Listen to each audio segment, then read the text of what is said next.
është një djalë jo as pak misterios, që të shoqëron Gedo, teksa ti këndon, në studio televizive, kur ke një moment të rëndësishëm, s'është misterios se ti e ke prezantuar vetë dhe ke folur hapur, që është dashuria jote. Pa diskutim që po, unë duaj që t'ja ruaj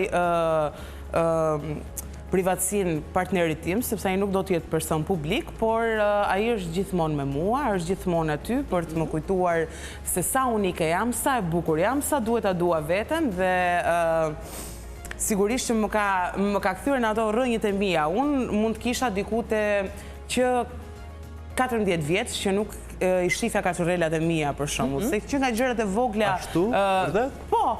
Kisha që 14 vjetë që unë i vrisja flokët e mia dita ditës doja të bësha bjonde. Dhe më tha një ditë, duke para të fotot e fëmijërisë, çfarë të ndalon, tha, t'jesh kjo, që je? I vetja jote. Dhe më thënë, pa asnjë lloj shtese apo garnityre nga karriera e filluar herët, apo më the, thash, ai rebelizmi e gjitha gjërat. Dhe mund të them që jam shumë e lumtur dhe shumë rehat në lëkurën time, pa asnjë shtesë.